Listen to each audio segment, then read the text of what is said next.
Welcome back, everybody. It's another Friday, Fundraisers Friday. Woo! Tony Beall, how's your week been? It has been rewarding and fulfilling, and I mean, how can it not be? I engage with folks every day of the week in the nonprofit space. It couldn't be more fulfilling and rewarding than that. So great. How about yours? Thanks for asking. Tony, I love the way, well, I always love your energy. I think that's why I'm always like super excited to be around you. I'm like your number one groupie girl. But I love what you just said. How could it not be when you're around people doing amazing things, mission driven leaders? I started my morning on a coaching session with this amazing leader in my region doing great things. And you're right. What a great way that we get to live, huh? For sure. Couldn't imagine doing anything else. I know. I know. We are really blessed. Well, today we're blessed because we have people asking us questions. So, I always have an opinion. Me too. So fundraisers forums, we don't do this very often, only about once a month, sometimes once in a month and a half. And so it's a lot of fun. We have a lot of fun here because we have these amazing sponsors who support us. They include Bloomerang, American Nonprofit Academy, Staffing Boutique, JMT Consulting, Interim Executives Academy, Your Part-Time Controller, and of course Fundraisers Friday, where we are. I am Julia C. Patrick, CEO of the American Nonprofit Academy. So honored and so humbled to be next to the one of the preeminent minds in our nation. And I don't say that lightly. It's really true. Tony Beall, Mr. Nonprofit Consultancy. Tony, you come to the table with such tremendous knowledge, but I think you have a lot of elegance and grace. You seem to look beyond the foibles of our personalities and who we are, and you're always a totally clear mind, calm approach, and that's what I love about your behavior, because I think especially when we answer these questions, you don't have that hair and fire moment, right? And I really appreciate that. It's really, really true. Yeah, no, thank you so much. I mean, I try and show up and be, the best version of myself for our shows, and I'm also humbled and honored to be here with you every Friday. So thank you for the opportunity, and I just love the sector so much. I want to do whatever I can to empower others and help them be the best that they can be in the work that they do. So thank you Right. for that, Leah. Well, it's really true. In fact, I'm going to give a tease for anyone and everyone who's watching. And an upcoming episode that we just built yesterday is about managing fundraiser stress. And I feel like that's really a topic that we haven't addressed. And we've broken it out into the different types of stress. Stress is not all the same in a fundraiser's world. And so that's going to be coming up. And I think that's going to be really interesting to hear what you have to say on how we can navigate that. So, Yeah, looking forward to anyway, that. yeah, I am too. I wish we didn't have to do that show, but we do need to do that show. Well, So, I think regardless of what sector you work in or what your job is, you need to have those conversations around how do I manage stress? How do I find the work-life balance?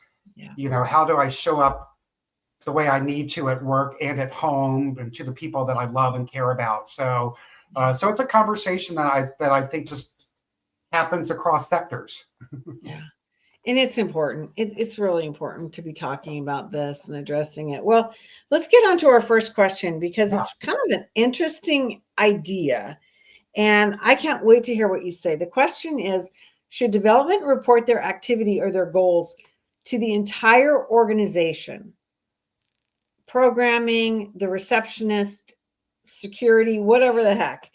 Or should it only be displayed or discussed in the C suite? What say you? Yeah, so I think that fundraising. So when we think about development, we think about a development team or the development area within your organization. I do think it's important to share those fundraising goals across the organization. Everyone should know what the fundraising goals are annually for the organization. I do not necessarily believe that, and again, we try to be mindful of the folks that lean into the nonprofit show and the varying sizes of organizations. Mhm. But I don't necessarily believe that individual goals should be shared across the organization. That might be shared at the board level, but definitely the overall goal, fundraising goal for the organization should be shared. I don't think that individual goals should be shared with other team members necessarily. Okay, so then adding on to that question, and I'm going to give you some context to where this came from. This came Okay. from a sizable organization that has, very large goals, very important. Um, they felt that, and so the person that brought this question up to me was on a fund development team. They felt like, when they said they had a $30 million, 25 to $35 million goal, that most people working in the organization couldn't even fathom that. And then this person felt like it added pressure because all the employees were like, how are you doing with your goal? How are you doing with the goal?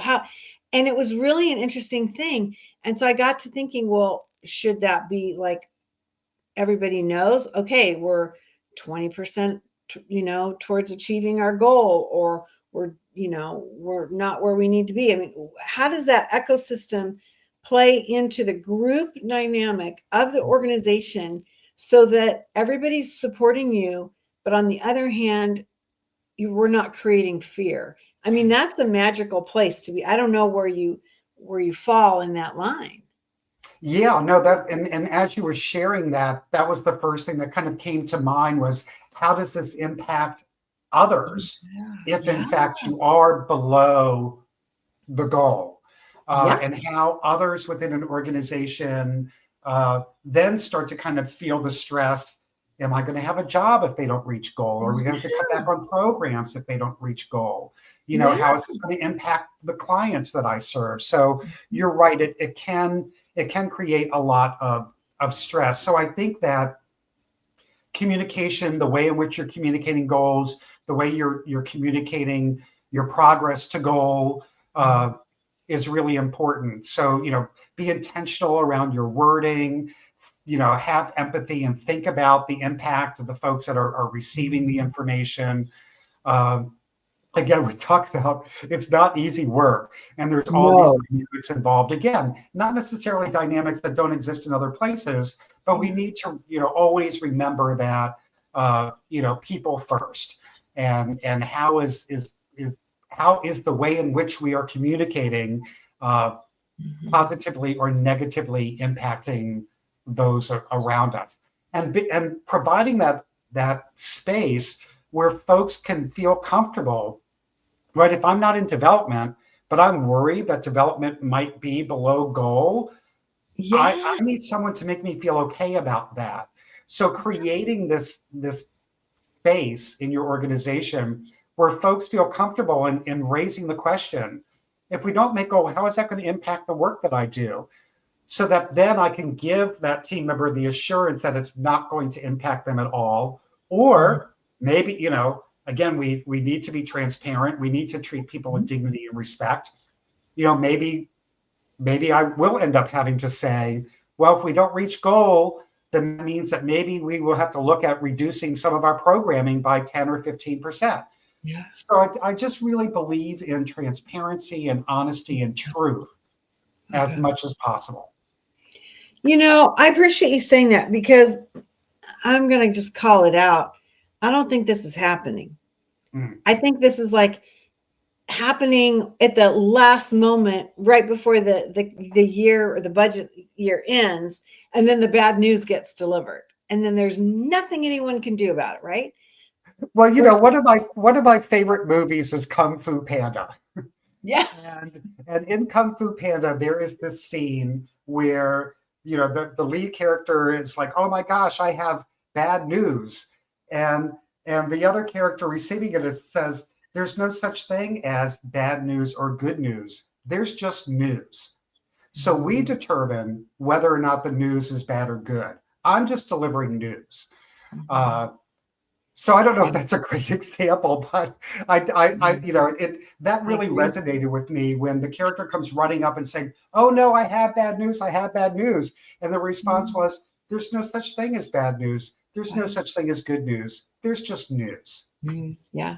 I love that. I think that changes the dynamic of fear. Well, Well, then it's up to us to determine how we receive it and how we right, respond to it. right, So, right, you know, news to you might be bad that I might consider okay yeah, yeah, in some way, shape, or form. So, right, right. I like that. Well, thank you. I think that's an interesting way to look at it. And I think now with so many revenue budgets and revenue models being changed and with this new federal leadership, we need to we're going to be having these discussions more, right? And so we should be prepared for it. Let's go to the next question, and it's it's like a switcheroo for two. mm. Is it a breach of privacy to list out our top donors and their activity to the board? Unless they have specifically asked that their donation be anonymous, Okay. it is not, in my opinion, it is not a breach of privacy. Mhm. A lot of, you know, a lot of the work that we do, a lot of the accounting work that is done is very transparent, and you can find a lot of this information sometimes in, you know, in 990s and such. Uh, Sure. so I don't think it's a breach of privacy to list out the top donors and their activity to the board. Okay. Uh, you know, what the board does with the information. So there should be protocols in place with how the board might share some of that information, you know, in the community or publicly. But I definitely don't think, again, unless a donor has specifically asked that their contributions be anonymous, I don't think there's any breach of privacy in sharing that information with your board. Okay. My sense of it is exactly what you started with, and that is you need to have a board policy of that states and it really manages the transparency of information and the privacy of information. Mhm. And so that your board members know that they can't just go out into the community and say, oh my gosh, well, Joe Blow just gave, $10 million. And, you got to be really thoughtful about that. For Um, sure. I do think, though, Tony, what I like as a board member, um, I like the feeling it gives me, and I think it's a championing the organizations I serve when I know somebody has made a significant contribution. And then I'm out in the community and I can be like, hey, donor X, I just want you to know I serve on that board and thank you for your amazing investment. It makes me feel good. It makes them feel good. And I think that that's proper stewardship. I don't know how you feel about that, but Totally. I just got all the stewardship goosebumps. I mean, that's why I was right, like, yes, you know, I mean, right, it's that is a great example of how board members being educated and mhm, knowing this information can lead to continuous, you know, donations and expanded stewardship. I'm so glad that that's spot on. okay, good. Yeah, I because it's fun. I mean, let's call it out. When you Uh-huh. get to do that, it's really fun. It's It's awesome. really, Yeah. yeah. I mean, it's like wow. And sometimes I think a board member can do that with partnerships. You see a city official or a state official or a business owner, and you can be like, hey, thanks so much for giving us that deep discount or partnering with this on this contract or this action. It's, really means the world, and I'm acknowledging you. That stuff's Hmm. fun, at least for me. No, it is. It's important. Okay, let's go to the next question. It's kind of an interesting aspect. What are some low cost perks to extend to development staff? You and I talked about this throughout, our years together, and that while we don't honor a commission structure in the nonprofit sector, but that doesn't mean we can't offer perks or we can't, you know, do something to show support and appreciation. Hmm.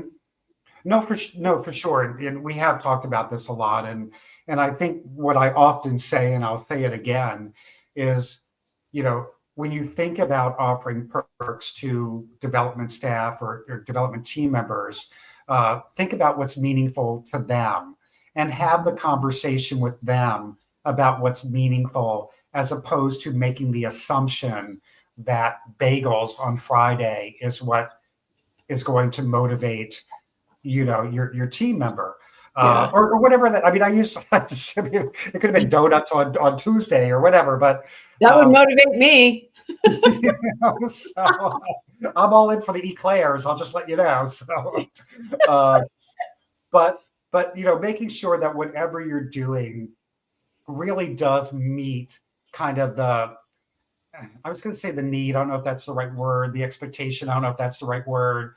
But if you're going to offer perks at any price range, understanding what perks are meaningful to your team members, I think is really important before you start kind of doling them out, because otherwise it's a meaningless kind of effort, so to speak. So, so low cost things. I mean, again, I think bagels on a Friday are pretty low cost.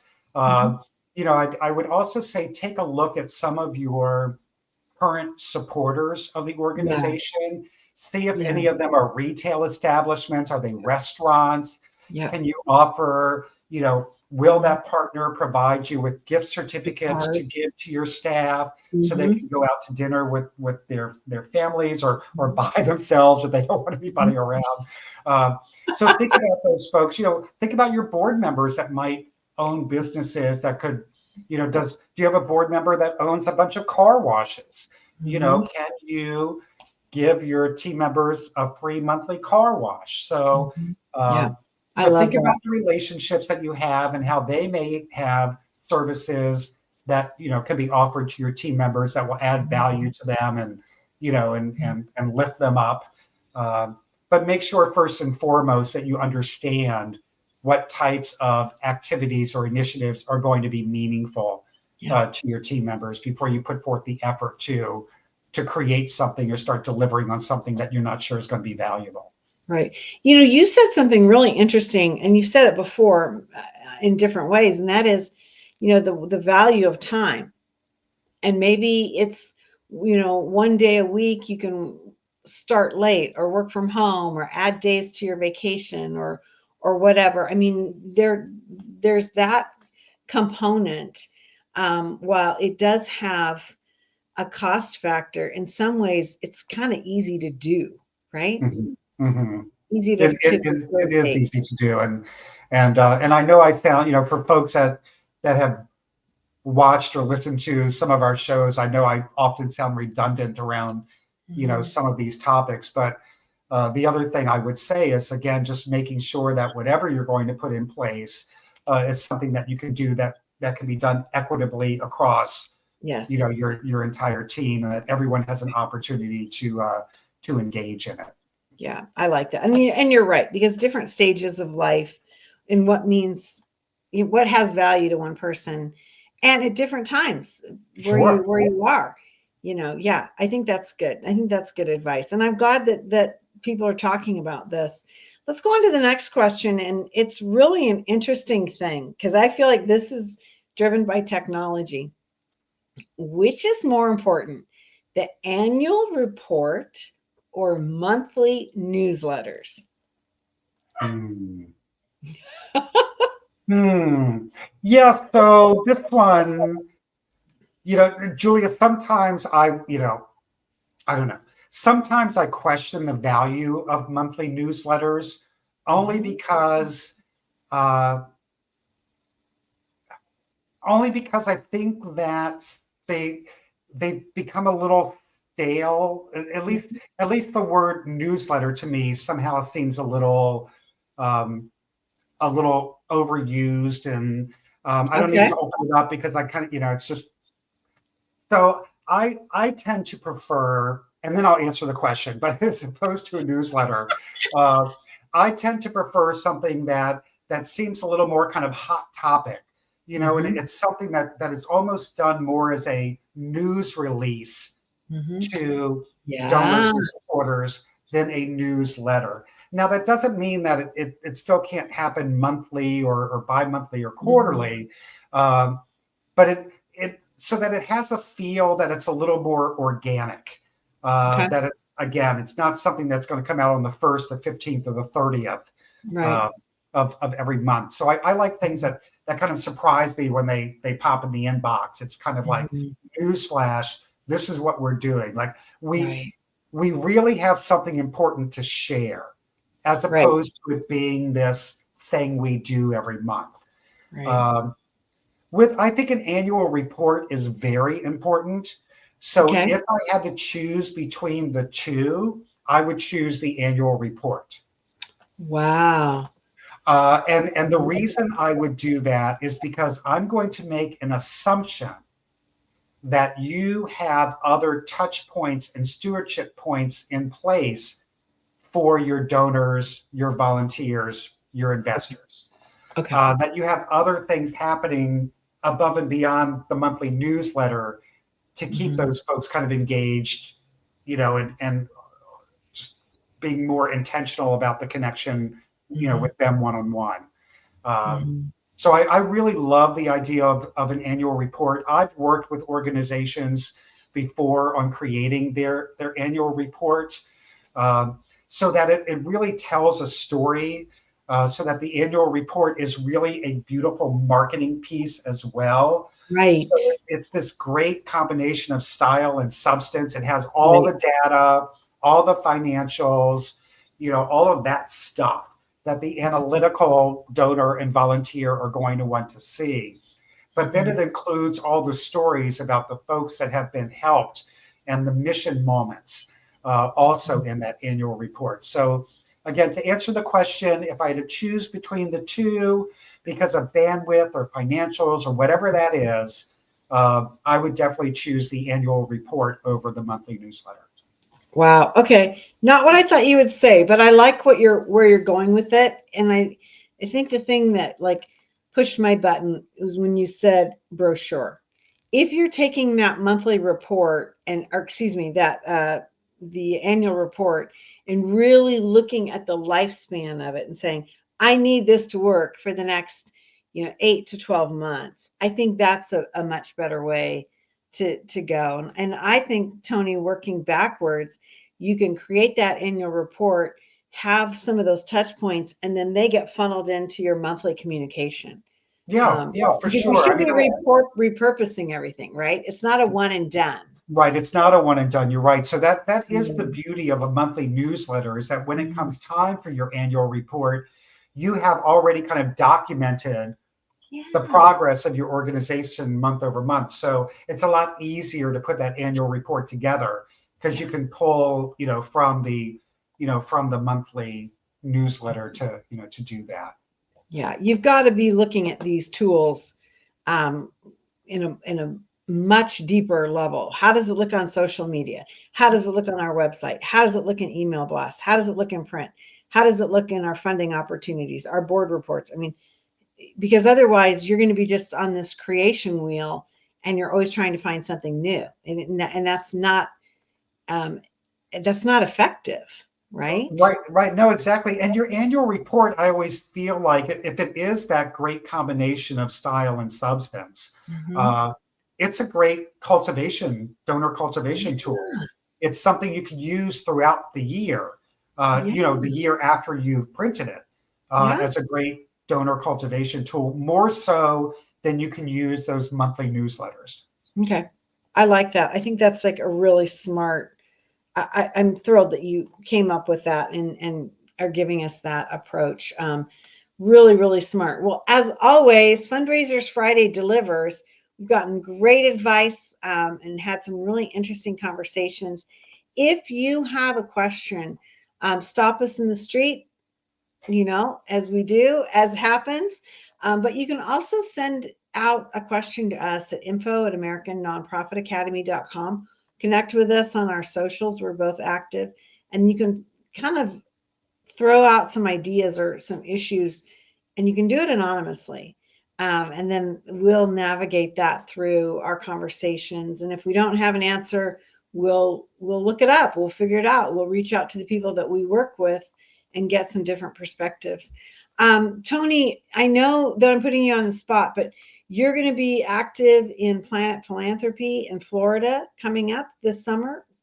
Yeah, I think so. I mean, I'm still kind of in conversations around what that might look like, but the Planet Philanthropy in Florida is a big event, and all of the chapters around Florida go and attend, and great speakers, and just great professional development, and great networking, and just great community takes place there. So, not sure exactly what will be taking place. I did just learn, though, that I am the president-elect for our Broward County AFP chapter. Ooh. So I will be pretty soon carrying that torch, and happily so, Good. for our Broward County chapter. So Good. Well, thank you. I say thank you. It is, pardon me, it's a lot of work, but it's important work. And I believe that you're stewarding the future, of our fundraising professionals. And that's good. Good job. Good job for you to do that. That is incredible that you're going to bring that wealth of knowledge to your community. So bravo. I'm just so grateful for their trust, and Wow. I was totally honored to be asked. Nice. It's really cool. Well, we'll need to chat offline, and we need to come to Florida and bring the nonprofit show to one of your events, because that would be a lot of fun.